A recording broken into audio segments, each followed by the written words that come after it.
शिव पुराण में 5 शिव धर्म कहे हैं, मतलब भगवान के प्यारों के लिए 5 प्रकार के धर्म निभाने के लिए आदेश है, जिसके द्वारा आपके जीवन में एक अच्छा परिवर्तन आता है, जिसके द्वारा आपके जीवन में कुछ क्रांति घटित होती है। उन 5 कर्तव्यों को, 5 शिव धर्म पंच कर्तव्य, उन्हें हम सबसे पहले जानें। तपः कर्म जपो ध्यानम ज्ञानम चेति समासतः, ये पंच कर्म है। इन्हें धर्म कहा गया, ये कर्तव्य कहलाते हैं। तो सर्वप्रथम तप है, तपस्या करनी चाहिए। शिव का स्वरूप ही तप वाला स्वरूप है। तप के बिना किसी के जीवन में भी कोई निखार नहीं आता। कच्ची ईंटें, उनसे बना हुआ मकान चिरस्थायी नहीं होता, लेकिन यदि उन्हीं ईंटों को आग में पका दिया जाए, तपा दिया जाए, तो फिर वो ईंटें इतनी मजबूत हो जाती हैं कि उन ईंटों से बना हुआ मकान सैकड़ों वर्षों तक टिकता है। आपने देखा होगा, फौजियों को ट्रेंड करते समय आग के बीच से गुजारते हैं, अग्नि में से कूदाते हैं, पानी के दलदल के बीच से ऐसे तार लगा दिए जाते हैं, कटीले तार, जिसके नीचे से कोहनियों के बल वो चल रहे होते हैं, ऊपर से गोलियां चल रही होती हैं। कंक्रीट या कहीं कंकर पत्थर से भरी हुई ज़मीन, कोहनियां छिल जाएंगे, क्योंकि एक कृत्रिम युद्ध की परिस्थिति उत्पन्न की जाती है, जिसमें ये समझाया जाता है कि तुम्हारे सामने जीवन की कठोरता, युद्ध जैसी स्थिति आए तो तुम अपने आप को उसके लिए तैयार करो। जितना जितना पसीना उस समय फौजी लोग बहाते हैं, उतने ही वो निष्णात, दक्ष, कुशल हो जाते हैं, प्रवीण हो जाते हैं। उनके अंदर ऐसी मजबूती आ जाती है। परफेक्शन के लिए वो अभ्यास जरूरी है। तो वो एक तरह का तप है। किसी विद्यार्थी को आप देखते हैं, कोई IAS के लिए चुना गया, तो इतने समय तक लगातार पढ़ना, बाहर संसार की रंगीनियाँ उसे आकर्षित करती हैं, दोस्त उसको मजबूर करते हैं, यहीं बैठे रहोगे किताबी कीड़े बनकर। लेकिन अगर बच्चा उस समय संसार की तरफ ध्यान देगा तो वो जो बनना चाहता नहीं बन पाएगा। उससे भी ज़्यादा ज़रूरी होता है कि वहाँ से पास भी कर जाए। IAS पास कर गया, अब इंटरव्यू का समय है। इंटरव्यू के लिए जब जाएगा तो बड़ा कॉन्फिडेंस चाहिए, बहुत बड़ा आत्मविश्वास चाहिए। कितने लोग डिग्री ले लेते हैं लेकिन इंटरव्यू में फेल हो जाते हैं, उसके बाद फिर काम खराब। क्योंकि वो व्यक्तित्व भी तो चाहिए, वो हौसला भी चाहिए, वो पर्सनैलिटी, जिसे देखने के बाद इंटरव्यू में इंटरव्यू लेने वाला ये कह सके कि तुम वो व्यक्ति हो जो इस जगह पास करने के बाद उस कुर्सी पर बैठो कि तुम दूसरों को नियंत्रित करने के साथ साथ बड़े बड़े फैसले ले सको। तो मतलब हुआ कि परीक्षा पास करते समय भी अपने व्यक्तित्व को बनाए रखना पड़ेगा। जिंदगी की परीक्षाओं को पास करते करते भी आपका चेहरा, आपका मन, आपका हौसला, आपका व्यक्तित्व उतना निखरना चाहिए कि देखने के बाद भी पता लगे कितनी आंधियां सही होंगी इसने, लेकिन आज भी हिला नहीं, हिमालय की तरह अटल खड़ा है। बस उसी समय उसको सैल्यूट मिलने शुरू होते हैं, क्योंकि जैसे इंटरव्यू में पास हो गया और उसको अपॉइंटमेंट लेटर दिया और साथ में कहा कि 3 महीने की या जो भी ट्रेनिंग होती है वो होने के बाद अब आपको लाल बत्ती वाली गाड़ी मिलेगी, पुलिस वाले सैल्यूट करेंगे, दुनिया सैल्यूट करती है। तब वो निकलकर जब चलता है तो लोग सैल्यूट करते हैं। तो किसको सम्मान दिया जा रहा है? उसकी तपस्या को सम्मान दिया जा रहा है। तपस्या में अपने आप को निखारना, तो ये ध्यान रखिए, जो संसार की रंगीनियां देखने में लगे रह गए, आराम पसंद बने रह गए, वो सारी दुनिया को सलाम करते घूमते हैं, दुनिया उनकी तरफ नहीं देखती।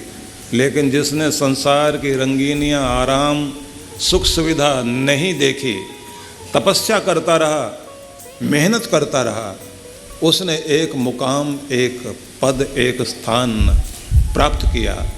उसके बाद जब वो अपने पद पर बैठता है तो अब वो किसी को सलाम करता हुआ नहीं घूम रहा, दुनिया उसे सलाम कर रही है। तो अपने आप को अपने तप से वहाँ पहुँचाओ कि दुनिया तुम्हें सैल्यूट कर सके, दुनिया तुम्हें सम्मान दे सके। शिव भगवान के प्रति श्रद्धा रखने वाले लोगों के लिए ये कहा गया, या हम ऐसे कहें कि भगवान के प्रति जो श्रद्धा रखते हैं उनके लिए सबसे पहला कर्तव्य है तपस्वी बने। तपस्वी बनने में जो ज़्यादातर व्याख्याकारों ने अर्थ किए हैं उसमें कहा गया है कि तप का मतलब है सात्विक आहार, उपवास, संयम, शरीर की शुद्धि, ये शारीरिक तप आदि करते हुए चलें। इनके द्वारा आप अपने आप को सुदृढ़ करें। लेकिन दूसरी तरफ अगर हम कहेंगे, दूसरा भाव ये है कि आपके नियम, जो आपने जीवन में नियम बनाए, तप के माध्यम से आप अपने आप को निखारते हैं। लेकिन सबसे महत्वपूर्ण कड़ी होती है कि आपके जीवन में भक्ति के लिए जो नियम बनाए उनको आप श्रद्धापूर्वक पूर्ण कर सकें, निभा सकें। ये भी तप है और साधारण तप नहीं है। यहाँ तक कि अगर बुखार भी हो, उठकर जाकर मंदिर नहीं पहुँच सकते और नियम निभाना है, तो अपने बिस्तर पर अगर तकिए का सहारा लगाकर आप आंखें बंद करके मानसिक रूप से भगवान शिव को जल चढ़ा दें तो आपकी पूजा वहाँ तक पहुँचेगी। नहीं बैठ पाते तो लेटे लेटे ही मन से अपने मन को, मनीराम को वहाँ जाने दीजिए। मन तो जा सकता है ना, तो वहीं से कहो, तन तो नहीं जा पा रहा, लेकिन मेरे मन की तरंगे प्रभु तुम्हें प्रणाम कर रही हैं और मैं यहीं से आपको अपने पुष्प, जलधारा अर्पित करता हूँ। और फिर अनुभव करना कि आप वहीं शिवालय में बैठे हैं। आदि शंकराचार्य ने अद्भुत ढंग से मानसिक पूजा के विषय में व्याख्या की, जिसमें एक महत्वपूर्ण बिंदु है कि जो आप पूजा करते हैं उस पूजा में हाथ से करके आए, उसका अपना लाभ है। लेकिन मानसिक पूजा 10 गुना ज़्यादा लाभ देती है। लेकिन मानसिक पूजा, मानसोपचार साधारण चीज़ नहीं है, उसकी भी विधि है, उसका भी एक तरीका है। उस पूरे उपाय को अगर आप अपनाते हैं तो आप यहीं बैठे बैठे पहुंच सकते हैं केदारनाथ। तो केदार घाटी में पर्वत शिखरों में जहाँ बर्फीले पहाड़ हैं, चारों तरफ से घिरा हुआ वो स्थान, जलधारा बहती हुई नदी नीचे की तरफ आ रही है, 3 तरफ पर्वत आसमान को छू रहे हैं। आपको अनुभव होता है कि मैं उस स्थान में हूँ जहाँ ये पृथ्वी और आकाश दोनों का मिलन हो रहा है। हालांकि पृथ्वी का वो भाग जहाँ से चलते चलते हम लोग कैलाश मानसरोवर जाते हैं ना, तो 22,000 फुट ऊंची चोटी जहाँ पर दिखाई देता है, बादल भी नीचे रह गए, लगता है जैसे आसमान झुक गया है। तो कैलाश मानसरोवर में जब आप पहुँचते हैं, मानसरोवर झील अलग दिखाई दे रही और कैलाश ऊपर की ओर, तो जब आप वहाँ खड़े होते हैं तो अनुभव में आता है कि मेरे पांव जमीन पर हैं लेकिन मेरा सिर शिखरों को छू रहा है, मतलब आसमान तक मेरा ध्यान जा रहा है। ये वो स्थान है जहाँ से पृथ्वी का मध्य भाग, जहाँ से पृथ्वी और आसमान एक हो रहे हैं और बीच में भगवान शिव की कृपा विराजमान है।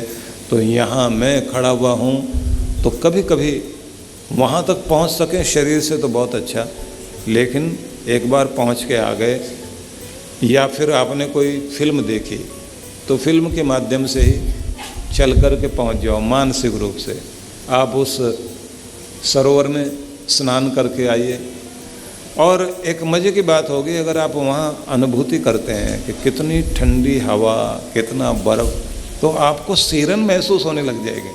आपको महसूस होने लगेगा कि आप जहाँ बैठे हुए हैं आप वहाँ नहीं हैं, आप पहुँच गए हैं कैलाश में, या केदारनाथ आप गए हैं। तो केदारनाथ मानसिक रूप से जब आप पहुँच जाते हैं तो आपको लगता है कि पर्वतों के मध्य में घिरा हुआ ये स्थान, कहाँ मेरे प्रभु ने आकर डेरा लगाया, वहाँ तक आज मैं भी पहुँच गया हूँ। यहाँ मनुष्य के पाँव या मेरे कुल के व्यक्ति के पाँव नहीं पहुँचे हैं, बल्कि ये समझिए एक भक्त अपनी प्रार्थना के पुष्प लेकर भगवान के दर तक पहुँच गया है। तो वहाँ जैसे ही आप पहुँचे, मानसिक रूप से पहुँचिए, तो क्या कहना है, प्रभु सबसे पहले तो मेरे पूर्वजों का प्रणाम स्वीकार करो, जिनका प्रतिनिधि बनकर के मैं आज तेरे दर पर यहाँ पहुँच गया हूँ, और धन्यवाद करता हूँ मेरे पूर्वजों का ही कोई संस्कार रहा होगा जो मैं सारे काम छोड़कर यहाँ तक आया। मेरे गुरु की कृपा रही होगी जिसने मेरे अंदर ये तरंग पैदा किए कि मुझे यहाँ आना है, तो मैं आ गया। मैं इस सारी दुनिया को बहका लेता हूँ, लेकिन आज तो मैं तेरे भाव में बह कर के यहाँ पहुँच गया हूँ। अब भगवान मुझे बहका कर मत छोड़ना, अब ऐसा कर दो कि मैं तेरा ही हो जाऊँ, तेरा ध्यान करते करते संसार को भी निभाऊँ, संसार के भी कर्तव्य करता रहूँ। तो बिल्कुल भाव भावना पूरी ऐसी बना लेनी चाहिए, भले ही आप अपने घर के मंदिर में बैठे हैं, लेकिन मानसिक रूप से आप पहुँचिए मत। तो कभी कभी आपका शरीर साथ नहीं देगा, लेकिन मन को ऐसा बनाओ वो साथ दे। होता उल्टा है, हमारा शरीर तो साथ दे रहा होता है पर हमारा मन साथ नहीं देता। मन कहता छोड़ो भी, ऐसे क्या भक्त बनेंगे, पूरी दुनिया देख ली हमने, कोई इतनी भक्ति नहीं करता। और आजकल तो जोशी लोग कहने लग जाते हैं भक्ति ज़्यादा हो गई भैया, ये छोड़ दो नहीं तो फल नहीं मिलेंगे तुम्हें। तो आदमी सोचता है लगता हमने कुछ ज़्यादा कर ली है। भक्ति जितनी भी करोगे कम है। मैंने कहा था ना कि रैदास ने गाया था, बहुत जन्म बिछड़े हो माधव, ये जन्म तुम्हारे लेखे। न जाने कितने जन्म पहले मैं तुमसे बिछड़ गया था, अब तेरी याद इस जन्म में आई है, तो अब ये जीवन मेरा नहीं तेरा हो गया, अब तुम तेरा हो गया, अब तेरे लिए जीऊँगा। कब कुछ लोग एक दूसरे को देख रहे हैं, गर्मी पहले इतनी हो रही है और क्या करोगे, थोड़ा थोड़ा सरक जाइए। अभी तप की बात हो रही है ना, तपस्या में तो कहते हैं ना तपः सहने, तप का अर्थ होता है सहन शक्ति को बढ़ाना, और सहन शक्ति को बढ़ाने का भी यहाँ अर्थ होता है कि प्रसन्नता पूर्वक सहते हुए कर्तव्यों का पालन करना तप है। बस ये परिभाषा याद रख लीजिए, प्रसन्नता पूर्वक कर्तव्यों को निभाना और प्रतिकूलता को बर्दाश्त करना, ये तप है। कृष्ण भगवान ने 3 तरह के तपों का उल्लेख किया, जिसमें वाणी का तप भी है, शरीर का तप भी है और मानसिक तप भी है। इस सब के संबंध में भी थोड़ी चर्चा करेंगे, लेकिन इस समय मैं आपको बता रहा हूँ कि आप अपने आप को इतना तत्पर कर लीजिए कि आपके नियम पूरे हो सकें, आपके कर्तव्य पूरे हो सकें, आप आलसी ना बने, अपने आप को जंग ना लगने दें। किसी लोहे में जो लगा हुआ जंग होता है ना, वो लोहे को खा जाता है।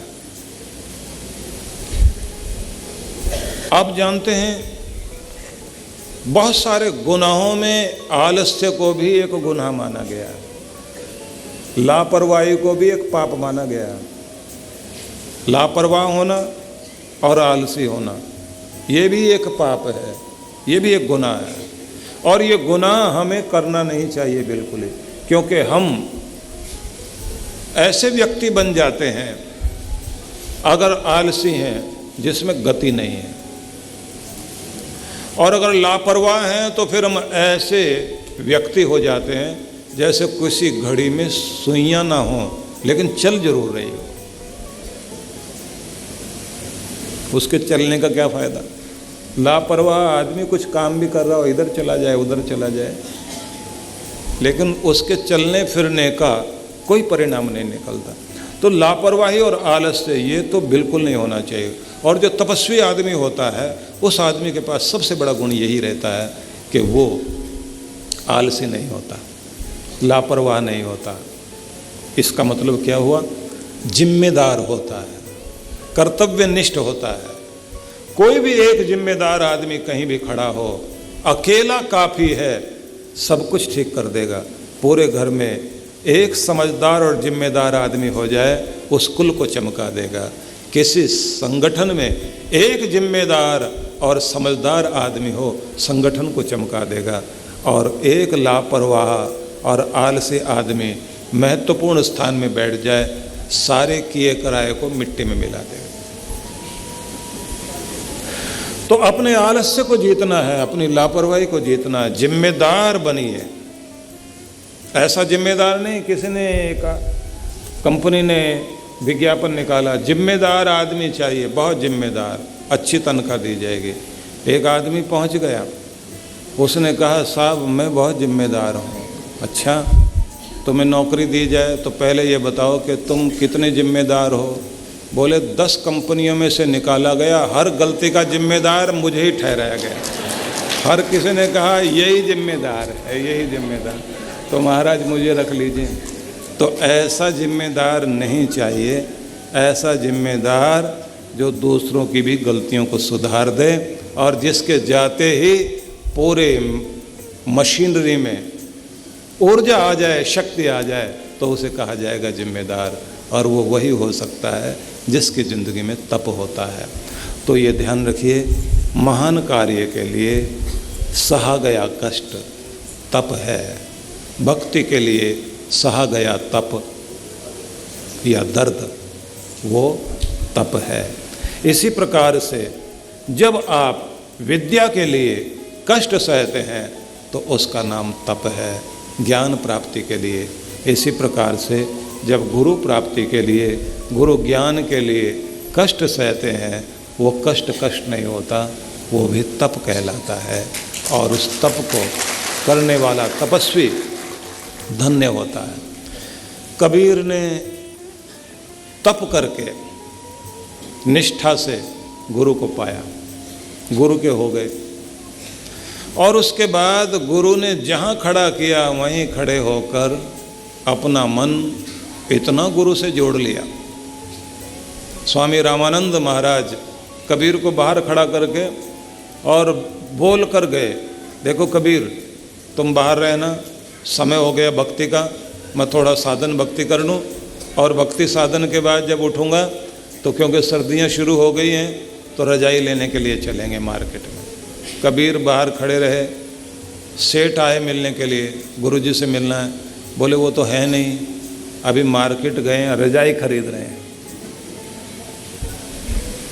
आवाज़ गुरुजी के कान में भी पड़ गई, वो तो भक्ति में बैठे हुए थे। जब उठ के आए बोले तूने झूठ क्यों बोला, मैं तो अंदर बैठा हुआ था।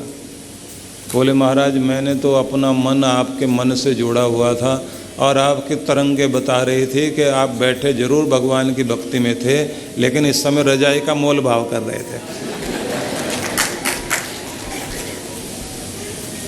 स्वामी रामानंद ने कहा बोल तो तू सही रहा है, लेकिन अगर ऐसा मन जोड़ेगा तो फिर मैं चलूँगा कैसे। तो कबीर ने कहा मैं क्या करूँ, मैं तो अब तुम्हारा हो गया, अब मेरा मन मेरा नहीं रहा, मैं तो अपने गुरु का हो गया। और गुरु में से जो भी तरंग आएगी वो तो यहाँ इस स्क्रीन पर, मतलब यहाँ रिफ्लेक्ट होगी। गुरु के अंदर जो चल रहा होता है, इधर से आप कोई सीडी लगाते हैं तो स्क्रीन पे दिखाई देती है ना, डीवीडी वगैरह। तो गुरु के अंदर चलती हुई भाव तरंगें आपके जीवन में भी चमत्कृत हो जाए, ऐसी तपस्या के द्वारा अपने आप को गुरु के भक्त बनकर शरणागति प्राप्त करें तो कल्याण होता है। इतनी श्रद्धा होनी चाहिए। हुक्म हुआ कहीं भी कि पहुंचना है, बस सब काम छोड़े और पहुंच गए। क्योंकि मानना किसको है? सिर्फ गुरु को। सुनना किसको है? गुरु को। पहुंचना कहाँ है? गुरु की शरण में।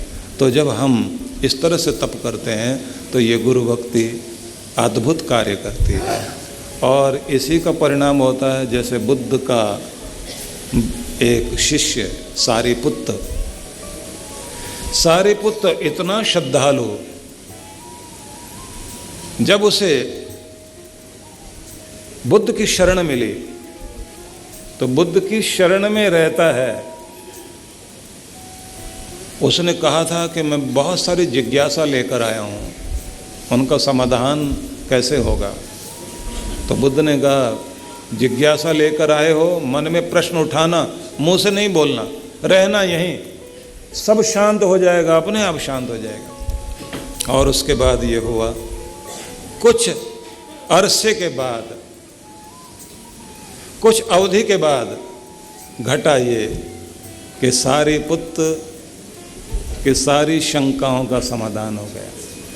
और शंकाओं का समाधान हुआ तो थोड़े समय के बाद देखने में आया कि बुद्ध में जो कुछ बहता था, वो ज्ञान धारा, वही सब बहनी शुरू हो गई सारिपुत्त में। और जब वैसी सुगंध आने लग गई, वैसी भावधारा आने लगी, परिणाम क्या हुआ? बुद्ध ने देख लिया कि अब सुगंध आने लग गई है।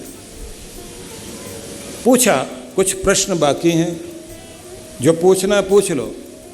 उसने कहा, प्रभु अब पूछने की बात बची नहीं है, अब तो अपने आप को आपके प्रति समर्पित कर दिया। और जैसे ही वो घटना घटी तो बुद्ध ने कहा, फिर यहाँ से उठो और जाओ, और जाकर के पूरे संसार में जो पाया है उसे बांटना शुरू कर दो। तो सारिपुत्त चला और दूर गांव में जाकर उसने कहा, जानते हो, अमृत का कूप मेरा सद्गुरु है, उसके कुछ जल धाराओं को लेकर मैं यहाँ पहुँच गया हूँ, तुम्हें खबरदार करने के लिए कि कहाँ भटक रहे हो। मेरे सद्गुरु के वचनों को सुनो, तुम्हारा कल्याण हो जाएगा। उसने ज्ञान जो गुरु से पाया था वो देना शुरू किया, और लोगों से कहे, ये जो मैं कह रहा हूँ मैं नहीं कह रहा हूँ, मेरा सद्गुरु कहता है, और अगर कहने में कुछ गलत लग रहा हो तो समझना मेरे कहने में गलती है, और अगर अच्छा लग रहा हो तो समझ लेना मेरा सद्गुरु मेरे अंदर बह रहा है। प्यासों की भीड़ इकट्ठी होनी शुरू हुई, लोग श्रद्धा से सिर झुकाने लगे। तो उसने क्या कहा, सारे प्रणाम जो मेरी तरफ कर रहे हो, मेरी तरफ नहीं, मेरे गुरु की तरफ कर दो। और वो खुद भी हर दिन अलग अलग दिशा में प्रणाम करता था। लोग पूछते थे, किसे प्रणाम कर रहे हो? कभी उत्तर की, किसी दिन उत्तर दिशा में प्रणाम करे, किसी दिन दक्षिण में प्रणाम करे, किसी दिन पूर्व में, किसी दिन पश्चिम में। लोग पूछते थे, उधर कौन है? सारिपुत्त कहता था, जिधर जिधर मेरे गुरु का कार्यक्रम होता है वो जिधर चले जाते हैं उधर की दिशा में प्रणाम कर लेता हूँ। हवाओं को कहता हूँ कि जाओ, जाकर मेरे सद्गुरु के चरणों को छू कर आओ। सूरज की किरणों से कहता हूँ, तुमने मेरे सद्गुरु को छुआ है, अब मुझे भी छू रहे हो। मेरे गुरु के शरीर को और उनके चरणों को छुआ है, तो अब मेरे माथे को छू देना, जिससे मेरा कल्याण हो जाए। बैठा कहीं भी है लेकिन जुड़ा हुआ अपने सद्गुरु से। परिणाम देखिए, बुद्ध की पूरी सुगंध सारिपुत्त में उतर आए। ये श्रद्धा, ये तप, ये भक्ति आपको वहाँ लेकर जाती है। इसलिए ये ध्यान रखिए कि जब आप तपस्वी बन जाते हैं, श्रद्धालु बन जाते हैं, विश्वास वाले बन जाते हैं, तो उस समय शिव धर्म का पालन करते करते आप अपना कल्याण करते हैं। आगे कहा गया है कि एक तो हो गया तप, दूसरा हो गया कर्म। तो कर्म क्या? तो कहते हैं एक कर्म तो वो हुआ जिससे आप अपनी रोजी रोटी कमाएंगे, सांसारिक कार्य पूरे करेंगे। लेकिन शिव धर्म में दूसरा कर्म ये होगा कि जिस कर्म से मेरा रब रीझे वही कर्म कर्म है। मतलब आपको इष्ट का कीर्तन, इष्ट का पूजन, इष्ट का अर्चन, इष्ट की परिक्रमा, इष्ट की शरणागति, इष्ट के सानिध्य में बैठकर उनकी महिमा का गुणगान सुनना, महिमा का गुणगान करना। हर स्थान में जहाँ भी आप चले गए वहीं देख करके ईश्वर को याद करना। और ईश्वर को याद करते करते स्थिति ऐसी हो जानी चाहिए कि जहाँ बैठ गए वहीं आप खो जाएं, बैठे बैठे उसकी याद में आनंदित हो जाएं। तो आप गए, मान लीजिए आप कृष्ण भगवान को मानते हैं, तो द्वारकाधीश के दर्शन करने के लिए द्वारिका चले गए। तो द्वारिका में दर्शन किए और दर्शन करने के बाद आप वहाँ से उठे और जाकर समुद्र जहाँ पर है वहाँ पहुँचकर समुद्र की लहरें जहाँ से दिखाई दे रही हैं, एक किसी चट्टान पर जाकर के बैठ गए और वहाँ खड़े होकर बैठकर आप कह रहे हैं, समुद्र तुम साक्षी हो, जब मेरे गोविंद यहाँ आए थे उन गोविंद को तुमने देखा था और ये सूर्य ने भी देखा था, इस धरती पर उन्होंने पाँव रखे थे, ये हवाएं भी उस समय वही हैं, तुम मुझे छू रहे हो। तो एक बार गोविंद को स्पर्श करके मुझे भी स्पर्श कर दो और लहरों की तरफ देखकर आनंदित होना और कहना, कृष्ण ने क्या यहाँ भी बांसुरी बजाई थी? कृष्ण ने यहाँ भी खड़े होकर क्या कभी तुम्हें प्रेम भरी दृष्टि से देखा था? जिस दृष्टि से देखा था वही दृष्टि मेरे ऊपर भी दृष्टिपात कर दो। और ऐसा भाव लेकर गदगद भाव से वहीं आंखें बंद करके महसूस करना कि कृष्ण की बांसुरी के तान लहरों के साथ गूंज रही है, लहरें ताल मिला रही हैं और आप वहाँ ध्यान में बैठे हैं। थोड़ी देर के बाद आपको अनुभूति होने लग जाएगी, ज्योतिपुंज के रूप में आपके गोविंद सामने लहरों के ऊपर खड़े हुए अनुभव होने लग जाएंगे और आपको दर्शन भी होगा, अनुभूति भी होगी, अंदर गदगद होंगे, आनंद की लहर बहनी शुरू हो जाएगी। क्योंकि आपने पूजन किया वो एक कर्म, और पूजन करने के साथ साथ उसकी अनुभूति की ये दूसरा कर्म। कहते हैं कि कीर्तन करते करते जब आपको अनुभूति होने लग जाए निकटता की, सानिध्य की, सामीप्य की, तब भक्ति आपकी पूर्ण होने लग जाती है। तो आपका कर्म हुआ तप करना, आपका कर्म हुआ कर्म करते हुए, कीर्तन करते हुए, पूजन करते हुए, अर्चन करते हुए तद्रूप होना, भगवान के बन जाना। तीसरी चीज कही गई है जप, जप करना। जप के जो नियम हैं वो भी मैं आपके सामने कहना चाहूँगा। आप लोग जानते हैं कि जप अधिकांश रूप से हम लोग 4 तरह का सुनते हैं। एक होता है वाचिक जप, बोल बोल कर जाप करना। दूसरा जप कहलाता है मानसिक जप, मन मन में जो जाप करते हैं। लेकिन ये दूसरा नहीं, ये तीसरा कहलाता है। इससे पहला जप होता है बोल बोल कर जाप किया, लेकिन उसके बाद कभी कभी स्थिति हो जाती है बोले बोलते आप थक जाते हैं, फिर आपके होठ उच्चारण करते रहते हैं। माला चल रही है, आप होठ से उच्चारण कर रहे हैं। सुमिरनी आपने पकड़ी हुई 27 मनकों की सुमिरनी होती है ना, इसे 4 बार पूरा घुमा लीजिए तो एक माला पूरी हो जाती है। तो इन 2 बीच की उंगलियां, ये 2 बीच की उंगलियां और ये अंगूठा, तो इसका नियम होता है मृगी मुद्रा बना लो।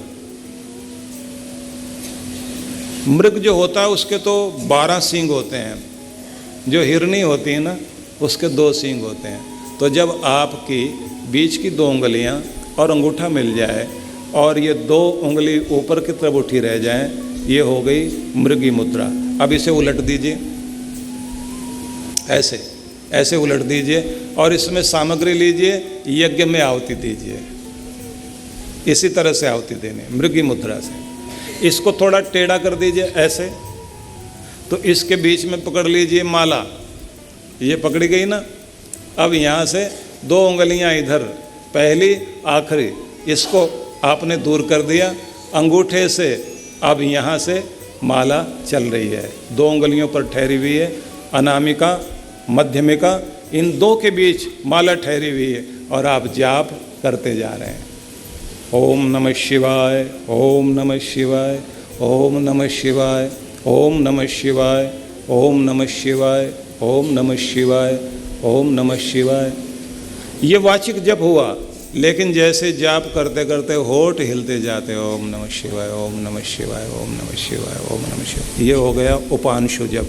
और जब आपके अंदर ही अंदर माला चल रही है और आप बाहर से भी मन के चला रहे हैं, मन मन में माला चल रही है, वो हो गया मानसिक जप। और जब माला भी हाथ में नहीं है और कर्म संसार के हो रहे हैं, लेकिन अंदर ही अंदर आपके जाप चल रहा है, तब वो हो गया अजपा जाप। तो ये 4 तो आपने सुने हैं, लेकिन 14 होते हैं ये।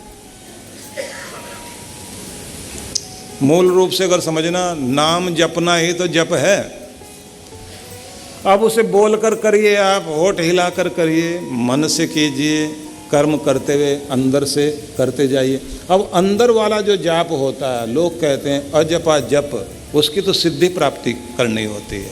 अगर सिद्धि आपने प्राप्त कर ली, तब तो निश्चित रूप से आपका जप सिद्ध हो जाएगा और वो चलेगा, नहीं तो जाप नहीं हो पाएगा। उसकी सिद्धि कैसे पानी है? चलते फिरते, उठते बैठते, सोते जागते, हर समय अंदर ही शिव शिव शिव शिव, या ओम नमः शिवाय, श्री राम श्री राम श्री राम श्री राम, हरे राम हरे राम, जो भी आप जाप करते हैं, हरि ओम हरि ओम हरि ओम हरि ओम, जो भी आप जाप करते हैं, ओम नमो भगवते वासुदेवाय, राम रामाय नमः, ओम राम रामाय नमः, या ओम ऐं ग्रीं क्लीं चामुंडाय विच्चे, ओम ऐं ग्रीं क्लीं चामुंडाय विच्चे, जो भी जाप करते हैं आप, अंदर अंदर वो जाप चलता रहे, बाहर से आप दुनियादारी के कर्म कर रहे हैं। इसकी प्रैक्टिस करनी होती है। और ये बिल्कुल ऐसा होना चाहिए जैसे कभी कभी आप माल गिनते गिनते किसी का फोन आ जाए तो क्या करते हैं, राउंड फिगर पर उंगली टिका लेते हैं। 20, 30, 40 किसी पर टिका लेंगे, 40 पर आपकी उंगली टिक गई। नोट गिनते गिनते 10,000 की गड्डी हाथ में है, 100 के गिन रहे हैं आप, ये जो भी गिन रहे होंगे। अब जहां आपकी उंगली टिकी 40 पर जाकर, अब वहां आपने टिका रखा है उंगली को, और बाहर से आप पूछते हैं किसका फ़ोन है, अंदर क्या बोलते हैं, 40 40 40, किसका फ़ोन है, 40 40, अच्छा क्या बात कर रहा है, 40 40, हाँ उसको कहना है अभी बात करता हूँ 40 40।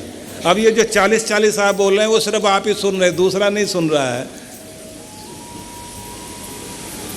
बच्चा कहता है ज़रूरी फ़ोन है, आप बात कर लीजिए, क्योंकि बहुत देर से वो ट्राई कर रहे हैं आपको, तो आप अंदर बोलते हैं 40 40, अभी करता हूँ ना, उसे कहो 5 मिनट की तो बात है, 40 40। अब ये जो 40 40 आप कह रहे हैं, अंदर बार बार दोहरा देते हैं कि कहीं ऐसा ना हो कि वहाँ से पकड़ हट जाए, बाहर बात भी पूरी चल रही है, अंदर 40 40 चल रहा है, तो वो जो 40 40 है उसकी जगह भगवान का नाम जोड़ दीजिए, बाकी बाहर काम करते रहिए। ये हो गया आपका अजपा जाप। इसकी प्रैक्टिस बड़ी अद्भुत होती है। ये प्रैक्टिस इस तरह की हो जाती है कि आप चलते फिरते, उठते बैठते, सोते जागते, यहाँ तक के आप कोमा में भी हैं, भगवान ना करे कोई हो, तो भी उसका जाप जारी रहता है। और ऐसे लोगों को मैंने देखा है कि जिनको हार्ट अटैक हो गया और ट्रीटमेंट चल रहा है, डॉक्टर कहते हैं कि ये अभी बेहोशी में है, अर्धमूर्छित अवस्था में है, तो इनको 72 घंटे में होश आ जाए। एक सज्जन थे हमारे पास में, 17 साल तक सत्संग सुनते रहे, श्रद्धालु थे, नाम ईश्वर चंद था। और मज़े की बात ये रही कि जिस समय डॉक्टर ने कह दिया 72 घंटों के बीच में होश आ जाए तो सब सुरक्षित रहेगा,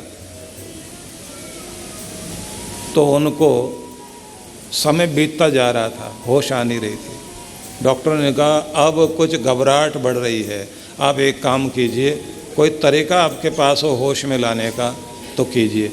तो घर के लोगों को उस महिला ने इकट्ठा किया जिसका पति बीमार था, ईश्वर चंद की पत्नी। उसने अपने बच्चों को इकट्ठा कर लिया और कहा देखो बेटा, 4 बजे ठीक उठते थे वो, 4 बजे उठकर तुम्हारे पिताजी रोज जाप करते थे और नित्य कर्म करते करते ईश्वर से जुड़े रहते थे।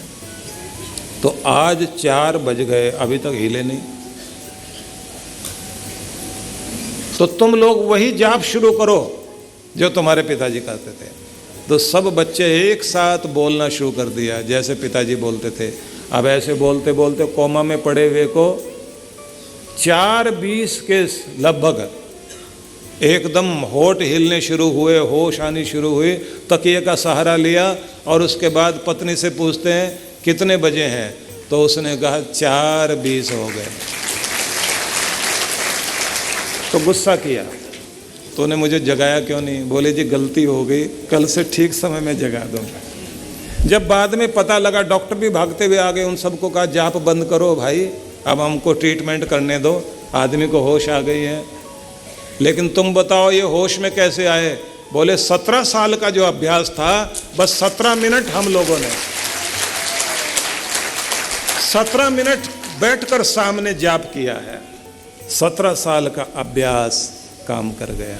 तो अगर आप लगातार अपने अंदर इस अजपा जाप को बैठा दोगे तो ये याद रखना, अर्ध बेहोशी में पड़े हुए आदमी को भी ये जो अनकॉन्शियस माइंड होता है ये काम करना शुरू कर देगा। बाहर का प्रभाव, बाहर की तरंगे अंदर जाकर काम करना शुरू कर देंगे। इसलिए आपके नियम आपके लिए अद्भुत काम करते हैं। तो आप अपना जाप, अपना नियम, अपनी श्रद्धा, अपना विश्वास, अपना यकीन, उस पे दृढ़ रहिए और निरंतर उसे निभाइए। आप याद रखिए, जीतने वाली चीज़ अगर कोई है तो आपका नियम जीतेगा, नियम ही आपको जिताएगा। इसलिए गुरु जब आपको दीक्षा देता है तो वो पहले आपको नियम देता है, वो नियम से बांधता है और ये कहता है ये नियम देता हूँ, ये नियम नहीं है, ये भगवान का हाथ है। जब तक इसे पकड़े रखेगा भगवान तेरा हाथ पकड़े रखेगा। जिस दिन तूने नियम छोड़ दिया भगवान तेरा हाथ छोड़ देगा। तो अपना नियम मत छोड़ना, परमात्मा आपका हाथ नहीं छोड़ेगा। अपना नियम निरंतर निभाना। एक बार आपके गुरु ने, प्यारे सतगुरु ने आपको नियम में बांध दिया, अब अपने नियम में बंद कर चलिए। तन साथ दे ना दे, लेकिन मन को तैयार करो कि वो साथ दे।